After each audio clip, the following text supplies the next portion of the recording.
Welcome back to the Paranormal Girl podcast. I am your host, Kristen, and welcome to this month's live guest episode. I feel like it's going to be a spooky one tonight. I'm going to make it spooky, and so are my guests. We're going to try for it. I'm here for it. Totally here for it. I am absolutely thrilled to be able to welcome on a couple of fellas who know how to get into the good stuff, the dark, the weird, the unexplainable, as that is what they regularly delve into on their own show. You may know them from the Wandering Road podcast, where they explore topics like UFOs, true crime, and exorcism, to folklore, ghosts, and the creepiest guest stories that I've come across in a while. They have fabulous guests. They do have a special gift for unearthing these types of stories from their guests. I don't know what it is. The gift may simply come down to them being a couple of the coolest, nicest, most open-minded dudes that you could come across.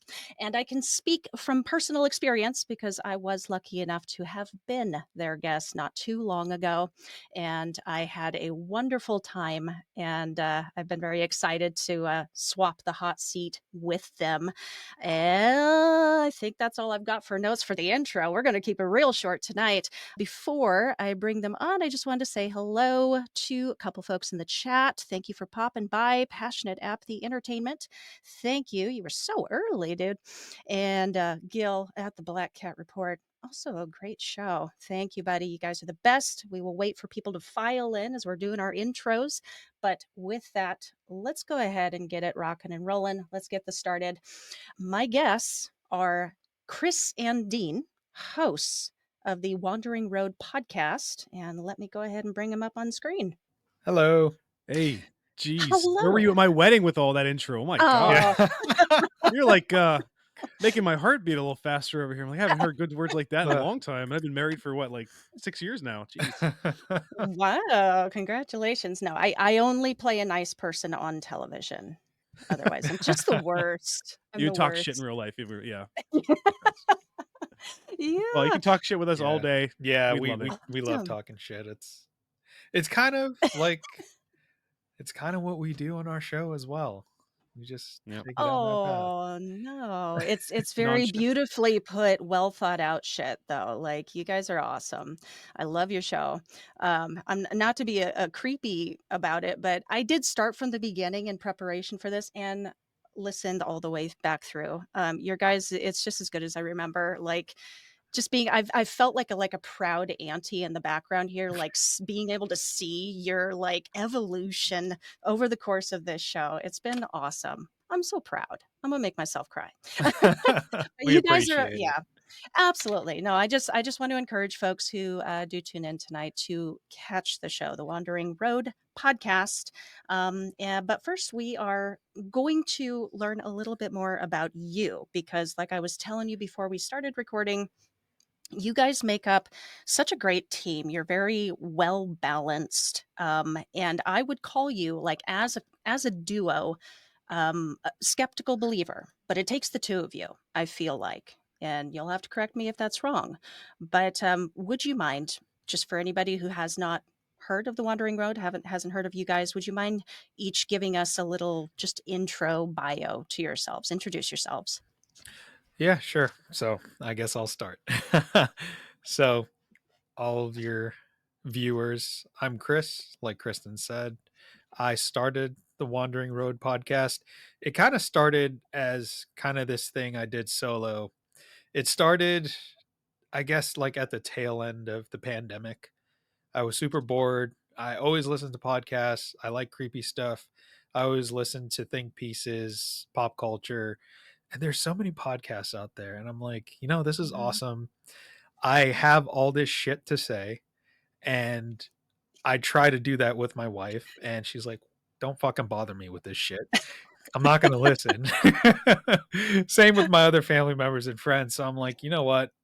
I decided to take the plunge. I recorded a few episodes, and I always tell Dean this story of like how I kind of got started. I was going back and forth because I'm an overthinker, And I was like, do I do this? What if it bombs? I was on a running on the treadmill one day, just like full speed. And then something in my head just clicked and was like, dude, just post it. So I decided to take the plunge. Here we are, 8 episodes later. I brought Dean onto the show for as a guest. I think that was our first AI episode. It went so well, and I was like, dude, you're so good at this. I want to cover all of these like scary topics and stuff. Cause when I started, it was like some pop culture and then it was like spooky, pop culture, spooky, giving my opinion on stuff. And then like when I brought Dean on, it just slowly morphed and it took off from there. Like we went straight true crime, paranormal, and technology, UFO, AI, all the fun stuff, conspiracy theories.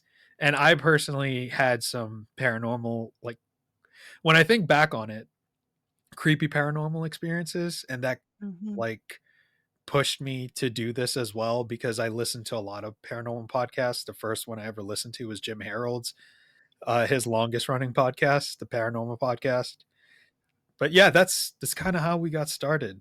And then I brought my good college buddy, best friend for the past how many years has it been, dude? It's going to be 16 this August. Yeah. Oh my god. Don't even say that. I got my 20th high school reunion coming up soon too. I'm like, oh god, no. Oh, oh, Too much, man. you It's poor too babies. Oh my What are you talking about? You're gosh. younger than us. We won't talk about my age on the show. So That's wait, so another you guys no-no topic. so, yeah.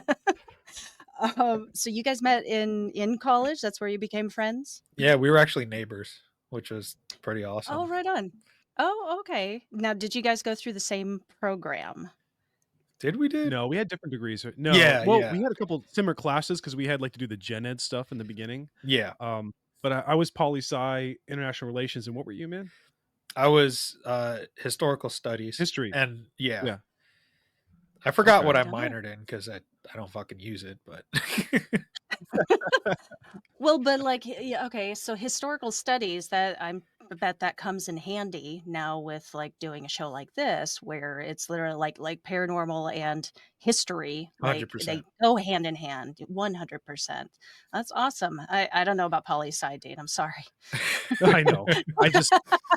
I ruin it every time. No, I was seriously though, like when we have our conversations on the Wandering Road, just having Chris's historic because he's also got master's degrees in history, and so like anytime, like I can queue up the questions in the conversation in a way that I could flip it to him to get his insight and perspective because the thing that we have so much fun bringing to the table is like a lot of people just talk about the topics of UFO, paranormal, whatever, or cryptid, and those are great. But when you have someone like Chris where you can go like in depth to like historical narratives or other like just talking about other people's cultures or whatever, like just throwing it to Chris, like he has such a wealth, and I think that's why we really connected, and that's why the show just kept going for us, and we always found interesting topics, and it was always fun to talk about. So we've just been trucking out like what every week right now, Chris, like every Yeah, week for the last almost 2 years. yeah. I don't think Damn. we've missed a week. So we're That's nuts. I can't believe we're that. like at episode this week will be episode I think 115 or something like that. 115, one Jesus. Yeah. sixteen, something like that. Wow. Yeah. And if you Yeah. like Where this are all our followers? yeah, if you like Where historical are and you guys? creepy, our next episode, a quick preview, is going to be about the crash of the rugby team in the Andes in 72 Yeah. What? with the That whole is so Uruguayan random Air. and so Yep. cool. yeah. Yeah. Well, god dang. Well, congratulations. 115 is no small feat. I remember being very surprised when I made it past 5. And then but like you said, like it keeps rolling. It just keeps Yeah. going and then you find it hard to stop. Like you're like, "Oh, I can't miss next week." That's Yeah. rugby team crashing in the Andes. Um yeah, well, you guys, I see what you're saying, Dean. Like you guys bounce off of each other so well. It's very fluid, but there's definitely there is some give and take in there. And I'm wondering if that comes down to like kind of what your upbringing or formative like things were like what created the people you are today. Because as I understand it, and I don't understand a lot of it, but you guys have had very different paths to kind of arrive at where you at, like crisscrossing paths. Is that correct? Like how about let's start with Dean. Like what kind of beliefs or like faith structures did you grow up under and as opposed to where you are now? Well, it all started when I was 5. No, I know. Just see, like, the people dropping, "Lost that viewer, lost that viewer, lost that viewer." Um, Reported. when I was reported, asshole, And eject. remove.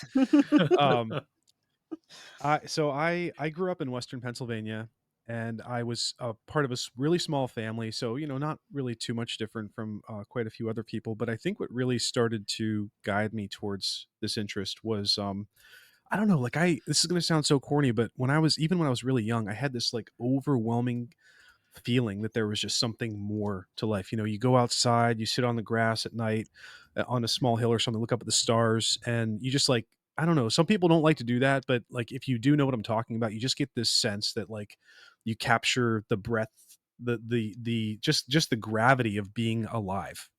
And, Mhm, like, that's something that hit me at a really young age, just grasping the concept of I'm alive. I'm alive now. There was a point where I was not alive. I don't know what that was like, if there was something before that, but there are all these stories and religions and stuff that say that there's something after. And so my brain just started spinning on all of these philosophical concepts at a young age. And that's just where I found my center, like my happy place. And to be perfectly frank, like I've gotten away from that quite a bit. I feel like I've normalized as a quote unquote human, like a normal human, as I've gotten older, because you get a job, you get a degree, you get a family, so it's kind of harder to really reflect on that. But I found my center again with this podcast with Chris, and I feel like it's been such an unbelievable outlet for me to revisit that youth and that time where I really explored all that stuff. So mhm, that's just in a general nutshell, that's where I get a lot of my interest from. Just this, just the understanding and believing that there's life is just so incredible. The fact that we're sitting here talking to each other from thousands of miles apart, like anything you could picture about that concept is just amazing. But I did grow up Roman Catholic, and I leaned into Christianity at a young age. So, I tried the whole Christianity thing. And then, weirdly enough, going to a private institution that was Catholic, I was required to take classes that talked about other religions. And so I learned about Jainism, Sikhism, Hinduism, and then all the way across Buddhism, touching on Islam, even animalism back, thousands of years, and all the stuff that you could possibly want to talk about in terms of major religions I learned about in classes.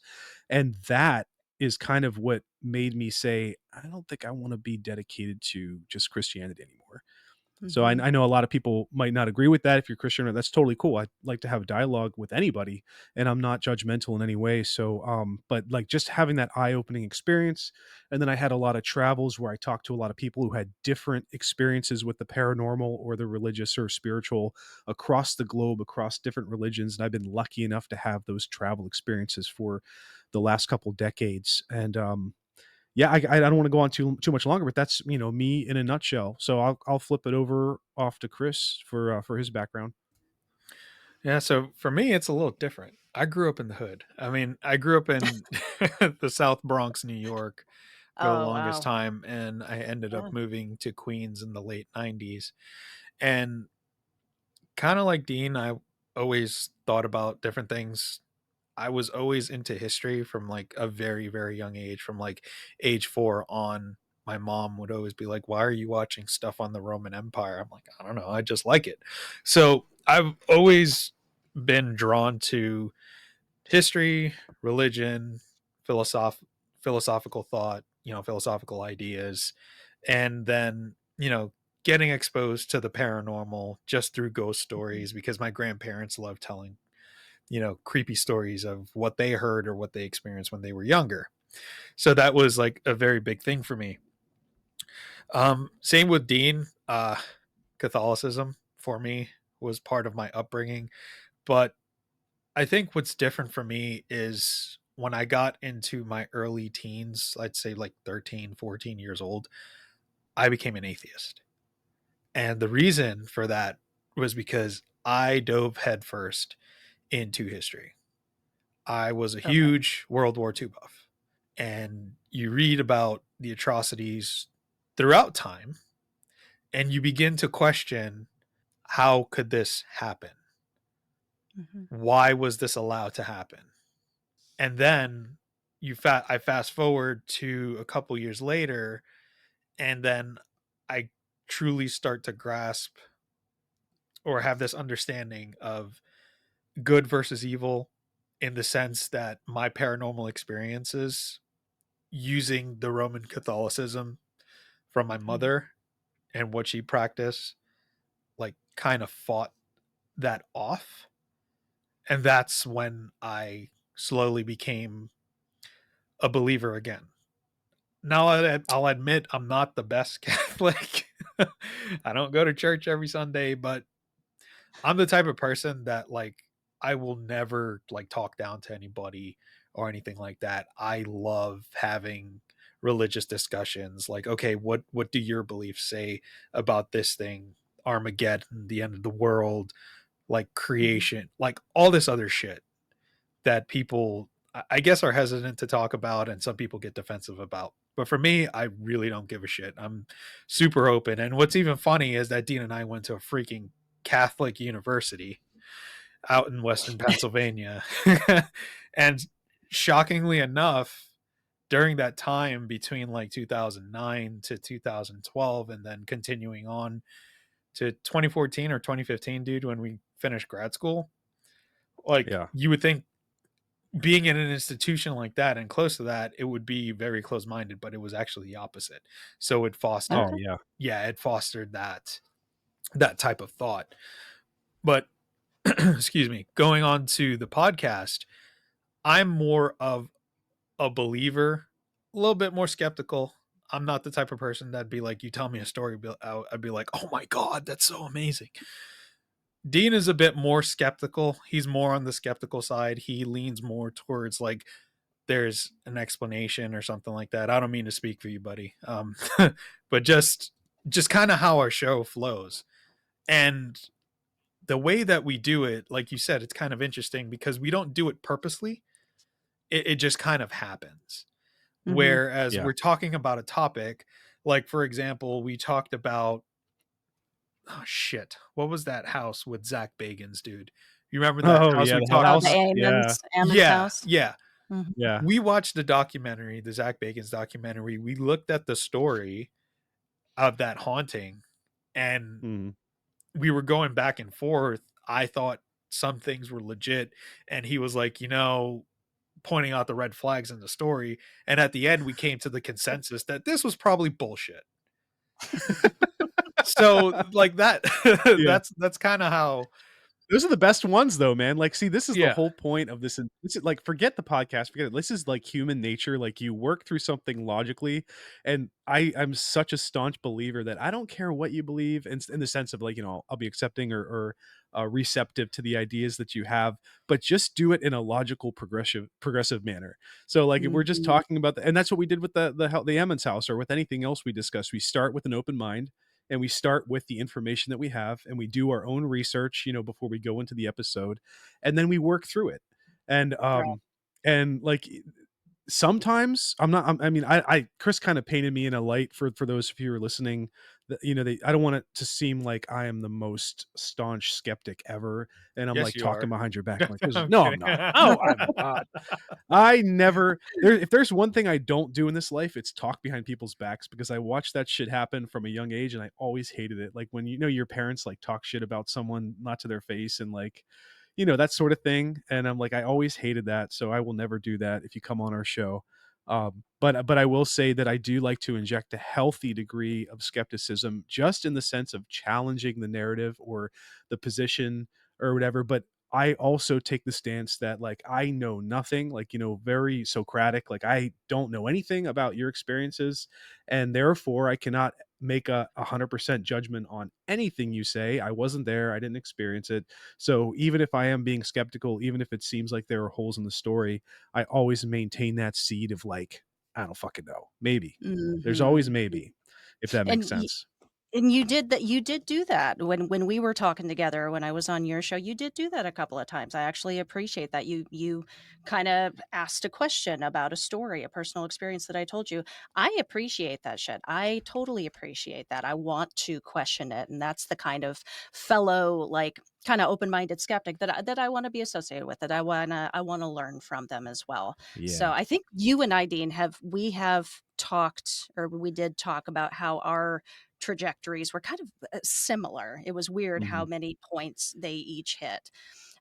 Chris, I want to go back to something you said, and I might have misheard you. You said something about Catholicism helped you to battle or beat something to do with your personal experiences. What did you mean by that? Yeah, so the paranormal experiences that I had, um, my mother is super Catholic, let's call her that. And Yeah. whenever we lived in this home, like whenever something would happen, it would be her doing her prayers or something of that sort to try and combat it. Hmm. And that's kind of what I was getting to. Like, I mean, I could give you an example of Sure. Yeah. her Yeah. doing that. So this goes like super deep towards the end of my paranormal experiences living in a haunted house in Queens, New York. So it was probably around 2007 going into 2008. It's kind of murky. It's around that time. We were getting ready to move to another house because I told my parents, look, I don't want to fucking live here anymore. Like, I can't take this shit anymore. So my mom, like, you ever seen like at Catholic churches and like just in general, they have this like little lantern looking thing where they put the incense in Hmm. and they burn it. Hmm. So my mom had one of those and she would go around each room saying a prayer. So she did. So we lived in like a duplex. So we lived upstairs and my aunt and uncle and my cousin lived downstairs. She did all of the upstairs. She goes downstairs, asks my uncle, like, is it okay if she did it? Because they were Muslim, so she just wanted their permission. He was like, I don't give a shit. It's all the same thing. So some people don't see it that way, but don't get mad at me. That's what he said. So she goes to the living room, dining room, kitchen, uh, my aunt's bedroom, then gets to my cousin's bedroom. Gets into my cousin's bedroom, starts, spreading the smoke from the incense and saying her prayer. And then she said it felt like something like just like started putting pressure on her throat to the point where she couldn't breathe and she had to leave the room. That same night, she had a dream of this old lady standing in her bedroom doorway. Mind you, in the dream, everything in the room was the same as if she was awake. So in the dream, the lady is pointing at her and yelling at her, basically saying, you're trying to drive me out of my own fucking house. I'm going to fucking kill you and your family. I'm going to kill your husband. I'm going to kill your kids. This is my house. This is my fucking house. You need to get the fuck out. My mom said in her dream, she got up and she grabbed the lady by the neck, pinned her against the wall, and basically yelled back at her, said, you're not going to fucking touch anybody. You're not going to fucking kill anyone. You're not going to touch my kids. You're not going to touch my husband. If anyone's going to get killed, it's going to be you. And at that same moment, she said in the dream, this lady shapeshifts into a child to gain sympathy. Oh man. And she told me like that the literal next morning of what happened in that dream. And it's no coincidence because my sister, the entire time we lived in that house, she had a little imaginary friend. that would follow her everywhere. And what's funny is that I recall that one time we were going to the store down the block. Excuse me. We were going to the store down the block. It was me, my sister, my mom, and my grandmother, who was still alive at the time. And while we're leaving the home, like my sister, you see her visibly like holding someone, like an invisible kid's hand. And we walk out of the gate and we start walking up the street. We're about to cross the street. As soon as we cross the street, my sister's hand like goes normal. And my mom asks, like, "Oh, is where's your friend Andy? Isn't he coming?" And she's like, "No, he's not allowed to cross the street, so he went back to the house." And that's coupled with footsteps at night. You're talking about like the notorious 3 knocks on the door and nobody's there, Mhm. all that type of scary bullshit. But I'll digress if you have any questions. I didn't mean to No, steal that. I always have questions. Yeah. Did this all number 1, did this all take place in the same home? Yeah, this all You took said place. duplex? Yeah. Okay. Would you, and then I wanna jump to Dean real quick, but, would you say that some of this was in fact demonic? Like, can you be certain of any of that? Is that what it felt like? At first, I thought it was just a ghost. I thought it was just like an angry spirit. But when I talked to JJ, who's, calls himself the ancient demonologist, when I went on JJ's show for the first time, I think it was in October of 2023, and shared those stories afterward, he's like, dude, I think that was a demon. And to make matters even worse, it's one of those things, anytime I talk about it, I get really uncomfortable. Yeah. And if we go into more stories later into the show, you will probably see me like look at my doorway because it feels like something is there watching you and it knows that you're talking about it. Okay. So it's something that's Yeah, still with you, maybe? Okay. not with me in the Ooh. sense, but like it kind of knows that like when people Yeah. talk about it. And I talk about this with JJ. He thinks it's demonic. JJ has a friend, Father Michael Birdsong down in Georgia, who's an actual exorcist. Told him the story. He concurs.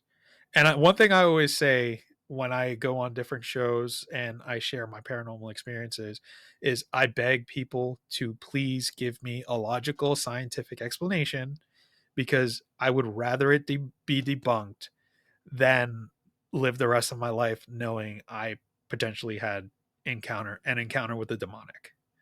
Right. Right. Well, yeah. And like I think I mentioned this to you before. Um for somebody who is open-minded or skeptical or hoping to debunk their own things, or forgets it, like I forgot my own experiences for years and didn't really sit and think about it until way later, when I was much older. um, there's only so there's only so many excuses though that you can make when you have the spat of time and all of this stuff happens in the span of like a concise amount of time. It's all so strange and so unexplainable, and it all happens like either in the same home or in within the span of just like a couple of years and then nothing.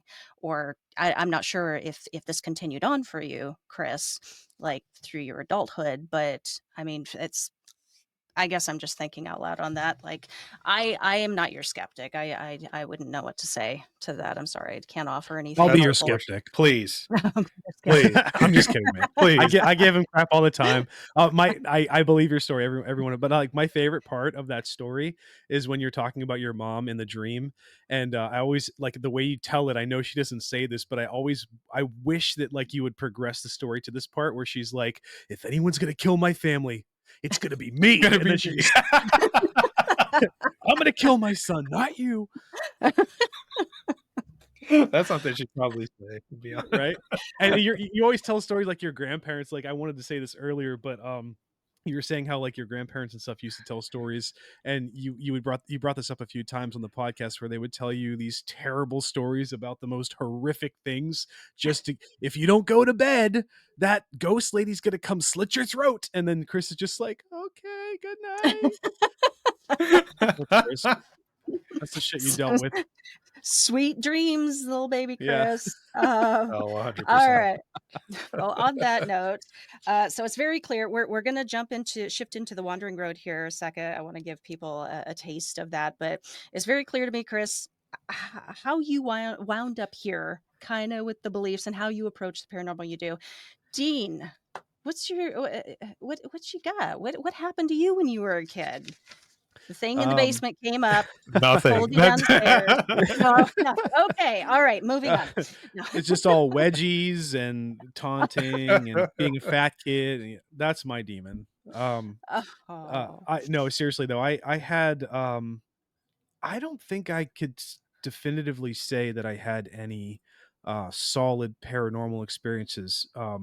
I did have one strange memory that I've held very close to me for a long time, and I thought about it over and over again, and I kind of have like a belief about what it might be, and I'm not saying I believe it 100%, but one of the earliest memories I have, and it could be completely I don't even know if this really happened because it must have been when I was 2 years old. Like, but no one has memories when they're 2 years old. That's way too young.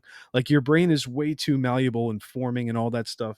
But I Mhm. just have this memory of being an infant or a really young, maybe toddler, laying in a crib, and I looked up in the corner of the room at my mom's house where I grew up, and I saw this orb of light in the corner of the room.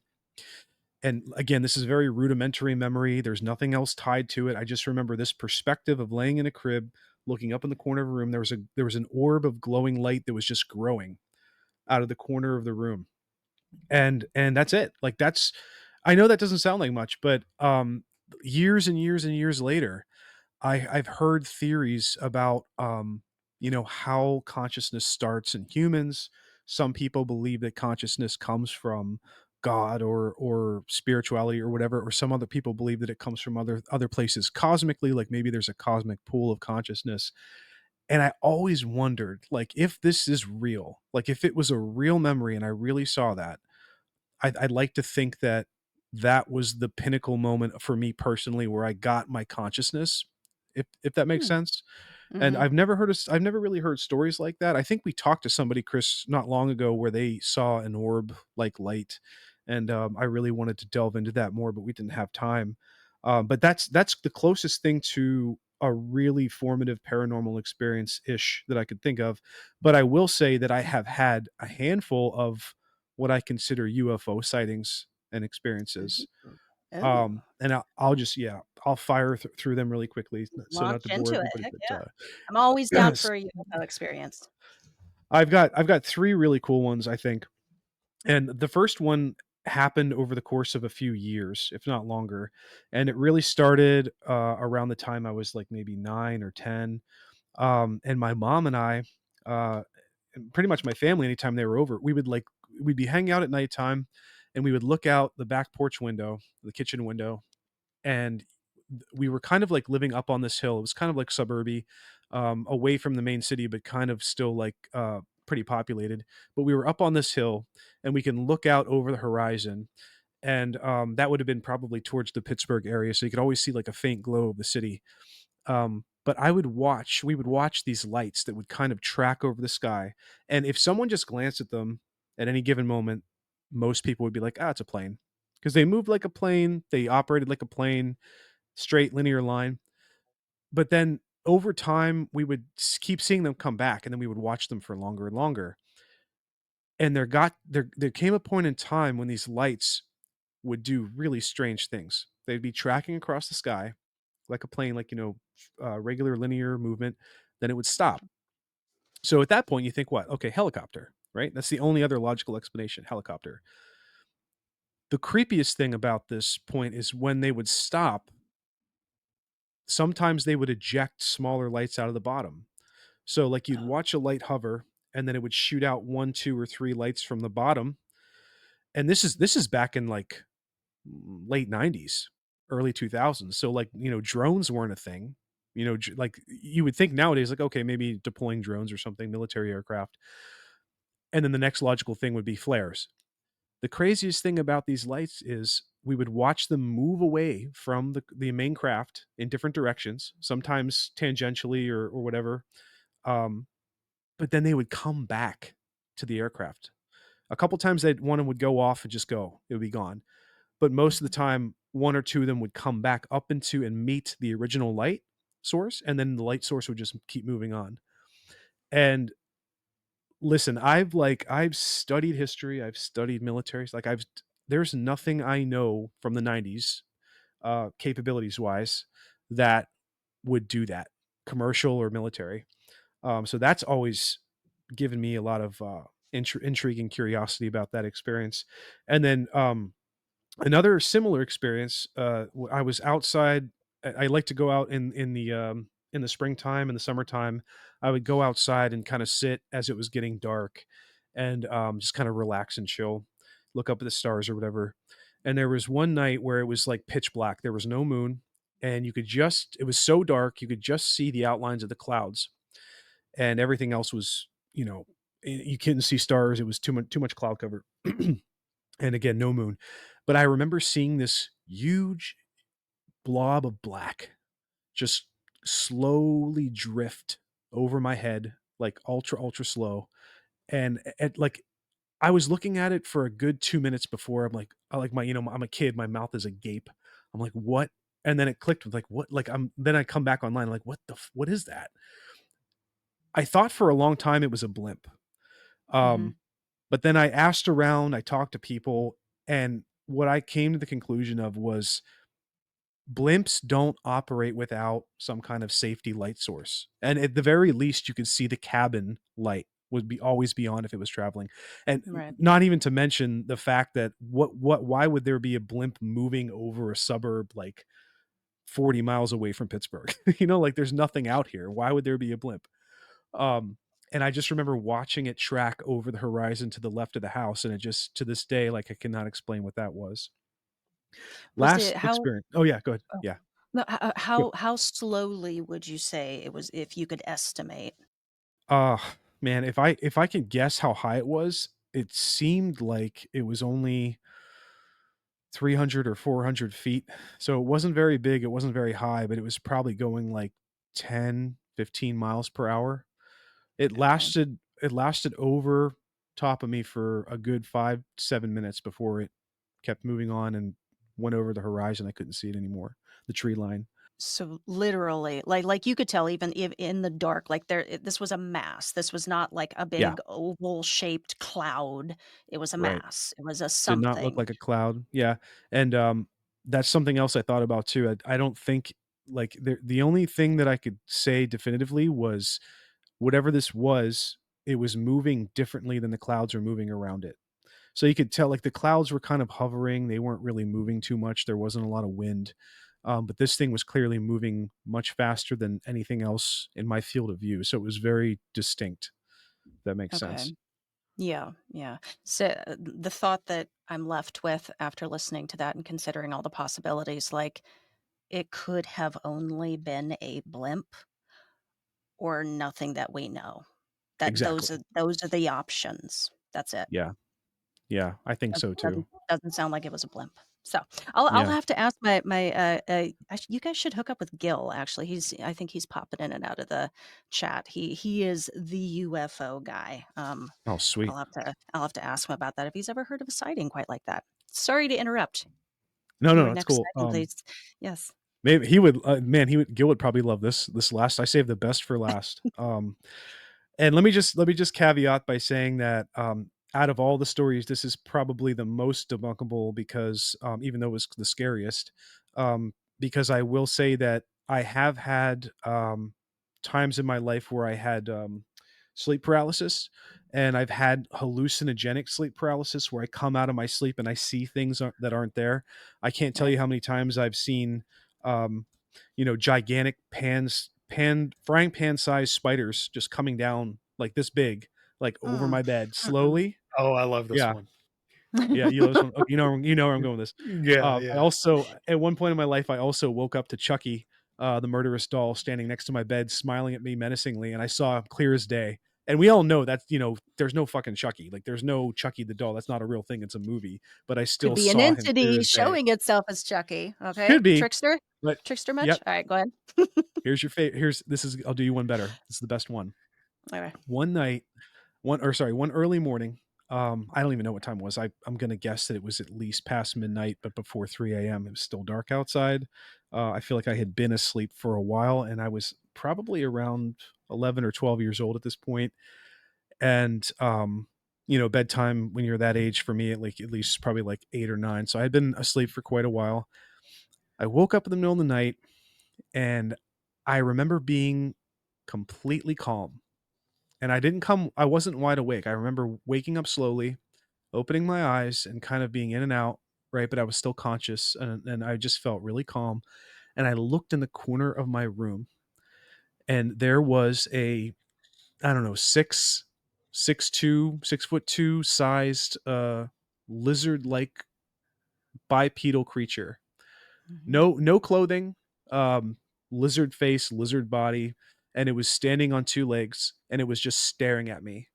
And I remember looking at it, just staring back at it, and I didn't feel anything. Now, like, I was a normal kid, right? I watched scary movies. They would give me the chills. Like, literally, I would shiver in my bed if I watched a movie that was too scary. So I wasn't immune to terrifying things. Things made me scared like a normal kid. But I saw that thing in the corner of my room, and I had no response. I had no fear response. I had no prickles standing. I had no sense of danger, but I saw it clear as day. And I think my conscious awareness of that image only lasted maybe all of like 5 to 10 seconds, maybe even up to a minute. And then I was back under. And then the Mhm. next morning I woke up and I remembered that experience. And I could still probably draw it within like an 80% accuracy of what my memory is, because it's like burned into my memory. And so go just really quickly going back to what I said earlier, I've had sleep paralysis before. I've had hallucinogenic sleep paralysis before. So I don't hold a lot of regard in that. But just the sheer fact that I felt calm in that moment, whereas as opposed to the other times when I saw like the giant spiders, I like jolted myself awake and like checked around to see if there was actually a giant spider. This time I didn't jolt awake. It was just like calm. So This last one, do you happen to recall, could you move? Like, did you move your head to look at it? I only remember opening my eyes. I don't remember Just seeing trying to it. move, so maybe I could have moved, but I do Okay. remember just opening my eyes and seeing it in the corner of the room and not moving and then going back to sleep. I got you. I got you. Yeah. Well, the both of you, holy crap, you both have some Yeah. crazy shit. I I love the don't Yeah. know why lizard the people story. that's a great story. That's a great story. Y'all, ought to make a compilation, a story compilation book, and sell it for The Wandering Oh, Road, Creepy Night Tales. that'd be cool. Um, Yeah. I don't know how I got it into my head, Dean, that you had experienced things, but it wasn't until much, much, much later. But, like, you Mm. were a kid. You were a kid too. Yeah. So, Yeah. wow, that's thank you. Thank you for all all of that, guys. And I was just looking at the time, Chris, I know you've got some other stories. Maybe we could do that instead, like you had suggested originally for after the Uh, after party, you're the backstage guest. host. Whatever you want to do. I'm I game. know, I know, but I do wanna get in and talk about the actual show and get people over there. So the Wandering Road podcast, you already talked about how it came about. My personal selfish question I needed to ask you tonight, the title, The Wandering Road, and also the picture itself are very intriguing to me. And I'm not sure, like, the answer to it, but there's a question. What is there a story behind the choice of those? There is actually. The story is So we're giant nerds. That's the story. yeah. we're, Yay! we're giant Yeah. nerds who want to play samurai. No, I'm just kidding. Go ahead, Chris. He has something real. Yeah. So when I told my cousin, who shares the same name with me, Mhm. Chris, who was the best man in my wedding, um, so Chris and Chris, um, I told him I wanted to do a podcast, and we were trying to come up with names for it. And then one night, out of the blue, he just messages me on Steam, and he's like, "I have the perfect name for you, The Wandering Road." And I'm like, okay, yeah, that sounds awesome. And I'm a huge fan of, like I said, history. I like Roman history. I like Asian history, in particular, like the Sengoku Jidai era of Japan. So Mhm. that's really like, if you think about all the famous samurai, majority of them that lived and fought in Japan, like operated within that time period. So at the time, we were trying to think of like what would be a good logo. And the whole premise of the show in the beginning was to wander to different type of topics. Right. So that's where we came up with the idea of a Ronin, of which is a samurai, a lone samurai or lordless samurai, and a companion dog. Because at the time when I started the show, I just had one dog. I have two. My golden retriever's just passed out on the ground over there, Logan. So that's how the first logo came about. It was a samurai on his horse with the little dog with him crossing the road, just wandering. And Mhm. then Dean came on and we started talking about all these scary ass topics. And I was like, dude, why don't we come up with an image of two samurai walking through a demonic type forest, which would represent all of the scary topics that we cover? Mhm. Mhm. Okay. All right. Thank you for And that. and my I just my It's needed not favorite the an thing answer. best, too. Yeah. but No, No, I love that. my I love that. one thing that I always think about too with that picture that was unintentional, but I find some kind of like imagery meaning to it is if you notice, you probably can't see it. Oh, see, like there's a The being in guy the at the back. end. Mhm. And yeah, I always thought this was such a perfect image because it's like two guys wandering through the unknown forest, passing all these demonic things. And it's like we're touching on every one of them, we're crossing the paths of everyone, exploring them, but we're always headed towards that unknown figure of truth. So that's my like yeah. poetic, like, I think that's the perfect tie in. We're always headed That's towards that unknown. that's beautiful. Absolutely beautiful, Dane. Well, you guys, the two samurais wandering on this path through the treacherous uh, selection of topics that you guys cover. You cover so much. So I guess first question I have to ask because I already I think I threw a lot of that in the intro. So I'll just ask like, what are each of your jams? What topic? What episode comes up on the roster? And you're like, fuck yeah. Oh Go ahead, man. Chris. You know what? I'll let you go first. Okay. I like anything to do with, for lack of a better term, the cosmic reality that we find ourselves in. So it doesn't matter if it touches spirituality, religion, aliens, cryptids. What Nerd. ultimately yeah, I know. What don't you don't have to remind me. My wife knows. Um, she reminds me that every day. Especially I'm like Chris in the sense that I like to bring this stuff up with people around me, and just like you, Chris, my immediate circle is not as receptive as you, my good friend, at these conversations. So like I take solace in that. Um, but I can never get over this idea that like holy shit we're conscious, like that's it, like that's the whole premise of anything I Right. like to talk about is holy fuck we're alive and we're conscious. We weren't alive at one point, we're not going to be alive at one point, we're going to take on a different form, whether that's nothingness or something else. And that is my favorite type of conversation, when it inevitably drives towards that concept. And so I would like, I think like one of my favorite topics is marrying that up with extraterrestrials, because when you start talking about extraterrestrials, you can't escape the logical um, idea that they must have evolved somewhere else or whatever. Like maybe they evolved here, maybe we evolved as part of them somewhere else and we were brought here. But at the end of the day, they're some kind of physical being, right? And they're not Right. the same as us. And they seem to be much more advanced than us.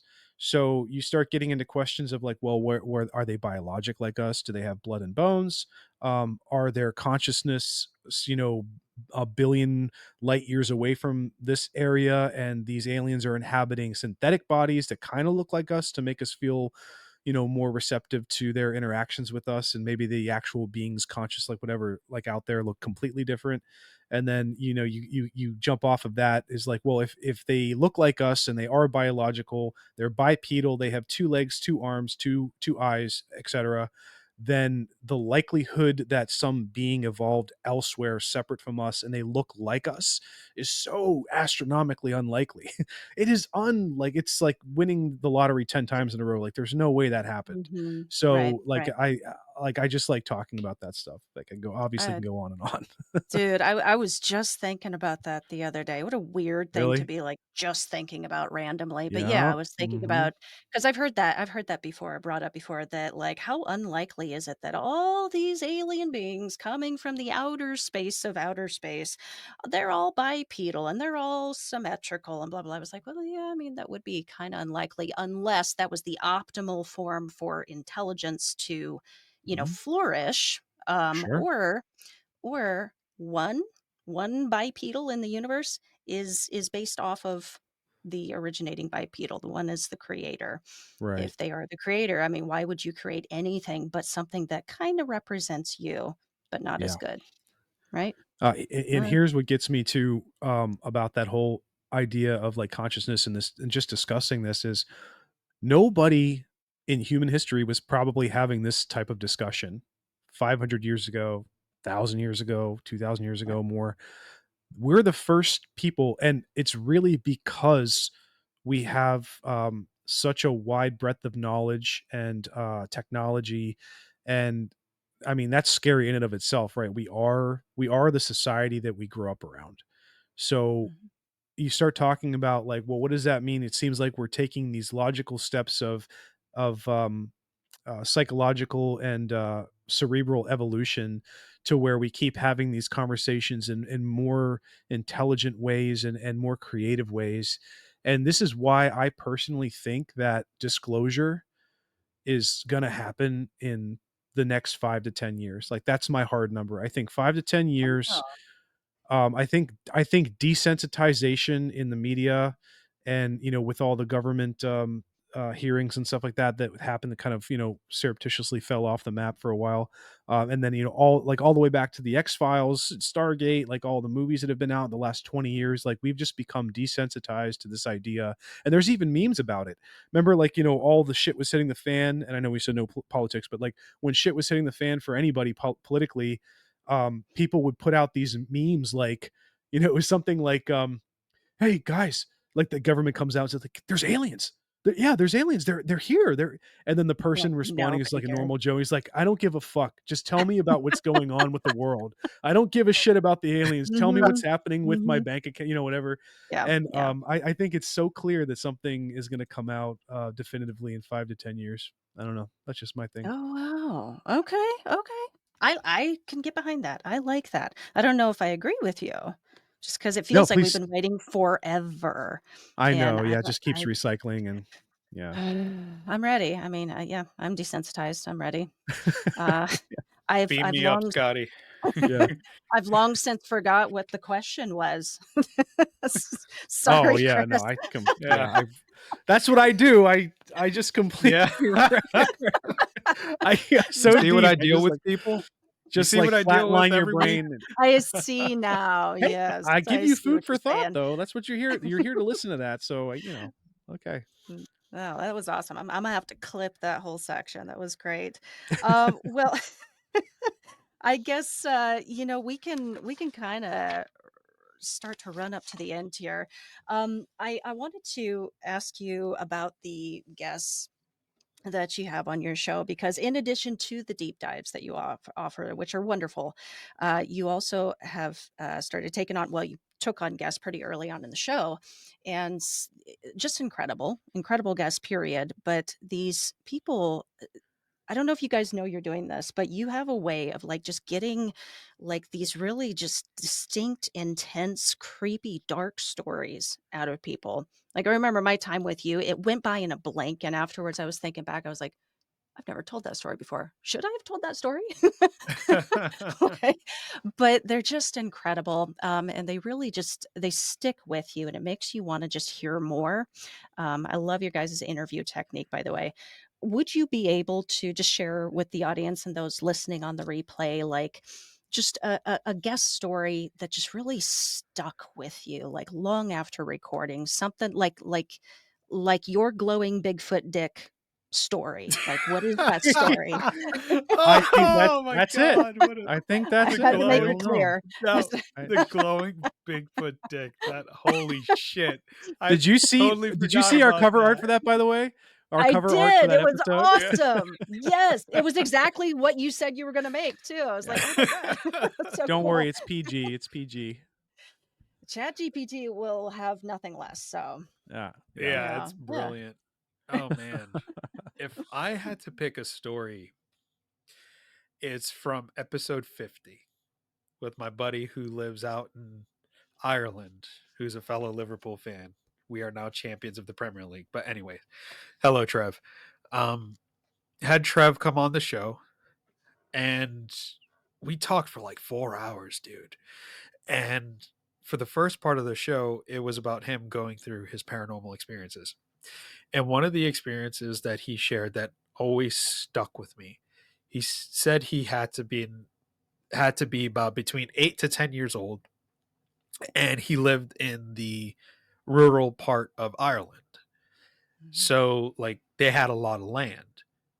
And Dean, if you remember where I'm going with this story, he was saying that he was playing outside, and I think he like left his jacket at the bottom of like a hill in a bank or something like that.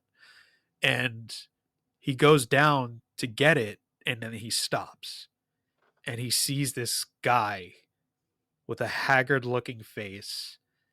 I think you described him as like wearing a suit or something like that. And he didn't know where this guy came from because they didn't live anywhere near civilization. Because that was the first question I asked him. I was like, "You think it was like some drunk dude from the pub or something like that?" And he's like, "I don't know because there's nothing around there." And he said he made eye contact with this dude. And he said he had this haggard look on his face. And he said the eyes of that man would never leave him. It just felt like pure evil. And he said he took off running, went back to his parents, told them what happened. They went to look for the guy. No trace of him. Hmm. That sticks with me. And he runs a show called The Great Stories. And Kristen, I'll go back and I'll give you the episode where there's this short story in which this kid goes out fishing, and he encounters a man in a suit, in a black suit, that was similar to what Trev experienced. And this man was the devil trying to get him. So throughout the show, we came to the consensus, and towards the end, it was like, Trev, you might have had an encounter with the devil, man, Hmm. and you did not know it at the time. Yeah. And who knows what would have happened if he didn't take off running like that. Because you have to think, rural fucking Ireland. You're talking about a place like a home that's like 30 to 50 miles away from civilization. That's how far, like, deep into rural Ireland he is. And another one that would have to say that stuck with me is Kristen, you mentioned him earlier, Dave the Bearded Menace. Mhm. His stories have just stuck with me throughout. In the most recent episode that we had with him, I believe that was episode 113. He came back for a part 2, and he talks about his sleep paralysis experiences. And if you look at the cover art of that episode, those are the drawings of what he saw. Okay. And he said he would have these sleep paralysis experiences. His brother would have them too, but his brother would only see like one thing, whereas Dave would see these different types of beings. Like At the same time. at the same time. Yeah. Mhm. There's a whole plethora of of stories that Dave shared that I just can't fathom, because it gives me flashbacks of like Mhm. what I went through. Right. So yeah, if I had to pick my top, episodes, it would be episode 113 with Dave the Bearded Menace, episode 109 with Dave the Bearded Menace. Um, Dean, if you remember, in episode 67, we had Liv on, and she shared that experience of like some like apparition at a burnt down paper mill that used to be That was a good story. converted to a dance hall or something Yeah. like that, and they're trying to get away from this thing, and it feels like something's grabbing her, Yeah. like holding on to her. And like throughout the episode, I felt so bad because at one point she like stopped herself from crying. Like you could tell in her Mhm. voice when she was telling the story, she was about to break down. That's how fucking terrified she was. Mm-hmm. Mm. And then I said episode 50, and one of my favorites, well, anytime JJ is on, those are my favorites, but episode 71, where he shares the multiple like demonic type nightmares that he has that cause him physical pain. Mm. Like nightmares are not supposed to cause you physical pain. Like, is he getting scratched or slapped Like or? very like bad headaches, like very Okay. sharp pains in his head. And then there's like the whole library. Obviously your Bigfoot glowing dick episode. That's that's It's that's it unmatched as the one of the funniest things we've ever heard. well, it ain't mine. It is from, I got a couple of my fellow boos in the chat now. See, I told you people file in late. Good to have you guys. Thank you guys for coming. Yeah, that was on Beer, Booze, and Boogeymen a while ago.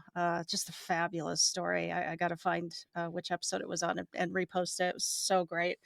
But yeah, that was great listening to it again, too. I was like, oh, yeah, we did talk about that. Well, we since we did have a few more people file in, I'm hoping maybe we could do just one more thing because there was a particular subject I definitely wanted to touch on with you guys because over the course of your show, like you cover all of these things and it's spaced out really nice and you approach every subject so evenly and it's so great, but the through line to the whole show, and I don't know if this is on purpose or this is just how it became, there's a through line of the demonic. You cover exorcisms, possessions, well-known demonic hauntings, and such. So I definitely want to touch on this with you. Is this like an important subject for you to kind of continue to investigate at this level? Yeah, 100%. Yeah. Okay. And I mean, I scare the shit out of myself in the process of doing it Good. because it is terrifying when you Hmm. read about other people's experiences, when you read about cases of exorcisms going wrong. I think that's something, not to sound like a dick, but that's something we kind of look for, like Annalise Michelle. Like we want, while we're in the process of investigating the topic of the demonic and exorcisms, we make it a point to try and cover like exorcisms gone wrong and try to pinpoint, as you know, to, I guess, for lack of better words, personify our dynamic in the show. Hmm. Like some things are real, but some things are not, and it can get dangerous. And you have to acknowledge the fact that in the paranormal world, mixed in with the real shit is a lot of bullshit, Hmm. and people can lose their fucking lives because Yeah. of this. A Prime Ouija board. example, Ouija board.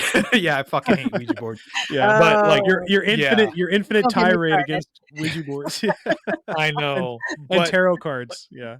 yeah, but if I could say one more thing about the demonic, it's one of those topics that has always interested me because my first horror movie I ever watched, and I told this to Linda Blair when I met her last month, that it was The Exorcist. Yeah. I wasn't supposed to watch it. I was 10 years old, and I watched it. And it's one of my favorite movies, and I've always been intrigued by the demonic, and partially because of what I experienced growing up living in a haunted home. what my sister experienced, what people experience visiting that house. So it's not just the family, like my immediate family that experienced it. You're talking about relatives that are coming from out of fucking state, Right. and they're like, "Oh, this is weird." So I think that's why it's important for us to cover that topic. I know sometimes, depending on what we're talking about with the demonic, it can get a little religious, but I try to steer away from that because, that can become a little dry. But I try to have as much of a discussion I can about it from the historical perspective, from a religious perspective. I think Right. Dean, a few times we talked about exorcisms and, you know, how they handle exorcisms when it comes to Buddhist beliefs, when it comes to Taoist beliefs. Mhm. So to me, there's a whole variety of topics you could cover when it comes to the demonic. But Sure. you also have to be careful. I You mean, do. yeah, You do. yeah, yeah. And it's I find that there is something to it because you can look at a ton of cultures across the world that have some form of exorcism, some concept of possession, whatever that might be. I don't know. Like, like I told you, like I arrived at a different space in regards to the demonic. But I still find it fascinating when other people are looking into it. And I absolutely agree with you about you can go through all these cases and some of them maybe yeah, but there is a lot of bullshit. And I distinctly recall being pissed off just beyond anything when I went into exorcism in children. Often it's against their will. They may be autistic, Yep. nonverbal, and it's just atrocious. And that's where it really goes wrong. Yeah. Like Annalise Michelle. Yeah. Like the comic comment from Nocturnal Frequency Radio, her parents were clearly, yeah, along with the priests, were at fault. 100%. 100%. Hmm. Hmm.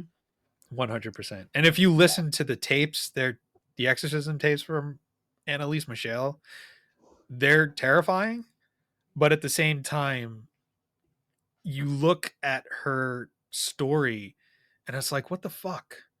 She was institutionalized for a fucking reason. Hmm. She had issues. And I'll digress because stuff like that pisses me off because it's a clear case that there's something wrong. And then that's where you go down the rabbit hole of like what works and what doesn't. Yeah, and I don't know. Like I ask myself over and over again, like, when is it more harm than good at the end of the day? Right. You know what I mean? Because people seem to be the problem in that, not an unseen entity, not God, not it's some angel somewhere. Like people are the problem in those situations when it goes so horribly wrong. Right. Oh man! All right, that's it. That's all. um, The end. Bye-bye. No, Sad. so you guys are gonna step backstage with me. We're gonna do just a few minutes for Patreon. We might get into some of your stories. I don't know. I'm gonna decide between now and then, Chris. But yeah, you guys are gonna hang out with me for a little bit longer. For now, though, I do want to open it up. If anybody in the chat has any questions, like that, this is your chance to get them in about anything. We really focused on the show and talked about the demonic, of course, but these guys can talk about anything. Seriously, any burning questions, get them in now. While that is taking place, what is next for the show? Do you have any exciting developments to share or any fun things? Well, we I have a few. You want to go, Dean? Go ahead. Oh, no, I was just gonna say, I think that after we've done this live show and we put our ugly mugs out there, I think we might have to migrate to finally doing Oh that full my time because goodness. The live stream. Yeah. up until now, it's Yeah. just been audio. Uh, Yep. Chris has been dabbling with putting snippets from because we record on StreamYard and we do record video, but we never post it. So Chris has been posting on our TikTok page Mhm. for the Wandering Road some snippets that show interviews and stuff and have videos and whatnot. So I think it might be time to start doing that. What do you think, Chris? Maybe full I time. think so. I think so. We'll Yeah. figure something out. And Kristen, we've never done a live show before, so you Oh, are the first show we've wow. been on Yeah. a live stream. Yep. I I hope it was easy on you. And Yeah. yeah, hope you guys had fun. I've certainly enjoyed having you guys. You guys are awesome, of course. Why don't you let folks know where to connect with you online, and where would you like to direct them to listen and soon to watch the show? All right. You can follow us on Apple, Google. Well, is Google Podcast still a thing? I don't think it is. So Apple, Spotify, anywhere you get your major podcast platforms, you just search the Wandering Road podcast. You'll find us there. We do have a YouTube channel that we upload the episodes to as well. If you want to follow us on social media, we frequent our TikTok page the most at TWR Podcast. We're also on X at TW Road Podcast. We're on Instagram at TW Road Podcast, and we have a Facebook page of The Wandering Road. So if you like what you heard and you want to hear more, or if you want to be on the show, shoot us a message on the socials. Contact us on our Gmail right there. The biggest thing that we say, even to our guests on the show, we always say we like to create a paranormal safe space. We want to create an environment where you will come on to the show. We're not going to judge you. We're not going to stop you mid story and be like, oh, you're fucking lying or anything like that. We're not going to, you know, broadcast your misery of stories for clicks and views. Like, we take this shit seriously because Dean and I both have experienced stuff, and we know what it's like to talk to people that don't believe you. It fucking sucks. And I think that's the biggest thing that the paranormal community is doing. You're giving an outlet for average folks that don't have a platform. You give them a platform. You give them a safe space where they know they could come on, they could share their experiences, and that's it. It's done. And And I and real can't quick, tell you. Yeah, go ahead. sorry, man. Yeah, really quick. Everybody, this blows my mind to this day. I don't know how many guests we've had on. It's been a lot. And even Yeah, just regular people. Like, we're not talking. We've had plenty of guests who have shows. They have their own show. They have their own gig or thing, books or whatever. Those are great. But all of the people who, quote unquote, for lack of a better term, normal, regular people who have experiences, all of them who have come on our show have just blown me away with their articulation, their just flow of story. And we've never, like, you think like, oh, we're gonna open up this forum for regular people and we're probably gonna get like some people who we just can't talk to for whatever reason, it's just hard, or they everybody's been great, everybody. yeah, So we've been really lucky with that, and we want more. yeah, 100%. Well, I think you just gave me the answer to the question that I usually ask to close out these episodes. So I'm going to take that as a sign to say, Chris, Dean, hosts of the Wandering Road podcast, thank you guys so much for joining me. No, thank Thanks you for for having having us. us. We It's really been great. appreciate it. Yeah. And we would Well, love to come back on if you would have us, Yeah. and your audience would have us back as well. absolutely. If Absolutely. It would be if my it weren't for pleasure. you, we wouldn't think to do a live show. Like, this has Yeah. been a first time experience. It's been awesome. Oh Like, if I my God. go back like 15 years and tell my younger self that you're gonna be on a live show someday and you're gonna actually kind of hold it together for a good conversation and not look like a bumbling idiot, like you're standing in front of a class trying to give a PowerPoint presentation and stumbling. Like, oh, like, this shit actually helps me do better at my job. Like, we didn't say this earlier, but like when we started this podcast, if you listen to the first episodes, we were like, we didn't know what to talk about. We didn't know how to talk. It was all like talking over each other. And now we have this cadence, this rhythm that Right. came naturally, evolution. And like, it's actually helped me in my personal life as like an orator, in my job, even when I deal with like clients and customers. It's just like, this is a great exercise. I freaking love it. Dude. Yeah, no, same, same. I absolutely agree with that 100%. Like it just I don't know. It makes me a better person. Like and better at everything. Yeah. Totally. Yep. Absolutely, man. Well, yeah, it has been an absolute pleasure. I'm going to go ahead and stick you guys backstage for now. You can hang out there or just join me over at the backstage link in like 15 and we'll chat for a couple more minutes. But Awesome. yeah, I'll put you guys backstage. take a load off, okay? All All right. right. All right. Sounds good. All Thanks, right. everyone. Thanks, Bye. guys. Thanks All all. right. Awesome, guys. Right there. Awesome guests. All right, folks, you know what to do. Find and follow them online and go discover your brand new spooky indulgence, the Wandering Road podcast, at the links in the show notes. I put them down there. Take a look. If you enjoyed tonight's program, let me know. Share your thoughts about any of the topics or stories that we discussed. We got through a lot of stories tonight. You can connect with me in so many ways. Paranormalgirlpod@gmail.com is the email. You can follow me on Instagram, Facebook, TikTok, Blue Sky. I'm on more. I can't remember right now. At Paranorm Girl Pod, and send me a direct message there. Or you can reach me very, very easily on Patreon. Patreon.com/Paranorm Girl Pod. Now, briefly, before we close out, there is one announcement that I would like to make, and I do hope that some of you watching now and some of you watching the replay will share it far and wide. I will be live again in just a couple of weeks on YouTube. Beer, Booze, and Boogeymen is going to be airing a very special First Responders edition. That is going to be June 7th. Almost lost it there. June 7th. It's the first Saturday of every month, guys. We are welcoming live calls, of course, during the program to the first responders who have experienced something spooky, unexplained, out of this world, whatever the weird thing is they experienced while on call. June 7th happens to be the anniversary, the end of watch anniversary of a very dear and deeply missed friend of one of our co-hosts, Damien.